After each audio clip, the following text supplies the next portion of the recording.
Safety. What's my obligation? We all know that leaders want their workplaces and those in it to be safe. Yet hanging over everyone's head is this fear of consequences, the financial, the legal, any personal impacts that can result from an unsafe workplace. And given this, leaders need to do more than just want a safe workplace. I'm Louise Quinn. I'm the Managing Partner of Safety Dimensions, and I've spent 20 years of working with frontline and senior executives. And this has taught me that you need to not only know what to do, i.e. compliance, but most importantly, you need to know how to implement this. We call this due diligence.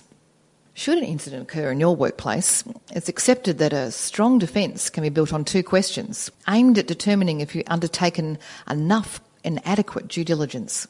They'll ask, what have you done personally? And what will your team say you've done?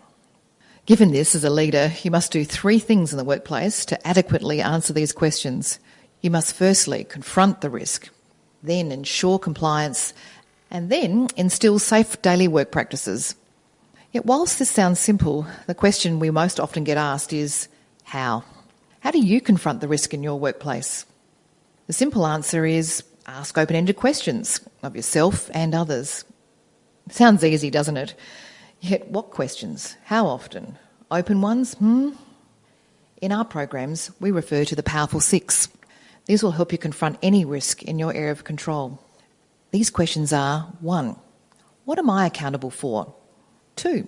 Once I know this playing field, how do I review each element of the tasks and identify what are the key hazards and the risks? Thirdly, how do you regularly maintain a clear picture of these key risks? Stay fresh. What are the new risks? Then it's time to work out how to mitigate. What critical controls are in place? 4. What critical controls are used to manage these risks? Do they eliminate them? Does it control them? 5. Ask yourself, how do I know if these controls are actually in place? 6. Challenge status quo. Ask, how do you know if these controls are actually effective and are they managing the risks? Assuming this is done regularly, you document them and you involve others, you'll have gone a long way to ensuring you've confronted the risk in your area of accountability. Ensure compliance. Legally, compliance requires more than just a tick and a flick. Just asking someone to read or listen to a procedure and sign it will most likely not cover you legally, and morally, we know that just telling people what to do is not enough to get the desired result. The key is to ensure the person understands what you've given them. So ensuring compliance is more than just paperwork and signatures. Ensuring compliance requires you involve your team with interactive conversations. Have evidence of people being engaged and speaking up. You can paraphrase them, check their understanding of what they're doing to ensure that they're complying to meet that safe work environment you've established. Developing this skill may not be as easy as it sounds, yet it is possible. And with a few people and communication strategies under your belt, it'll become second nature and build a more engaged team and a healthier culture. Having worked with 10,000 leaders last year on this topic alone, I've seen the evidence. It does make a difference. Instill safe daily work practices. Your team will role model what you do and what you allow to occur. Put simply, they will follow the actions they see and the words they hear. If you laughingly tell a story about falling off a ladder on the weekend whilst cleaning out the gutters, what do you think you've just said about your view on safety? Or maybe you'd ignore a safe work practice in the workplace due to lack of time or resources or money, or maybe even being complacent. What does that tell your team about what they are allowed to do?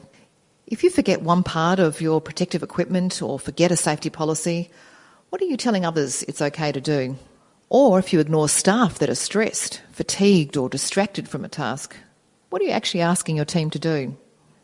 So to summarise, in order to instil a safe work practice or a culture, you must firstly role model and insist that all standards and expectations are met.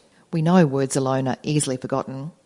And then we need to be mindful of safety in all planning and decision making. Then be rigorous in instilling the operational and the behavioural standards needed to be safe. Put simply, we're holding yourself and others accountable. So safety obligation is much more than just worrying about the legal consequences or the reputation of the company or what it might be costing.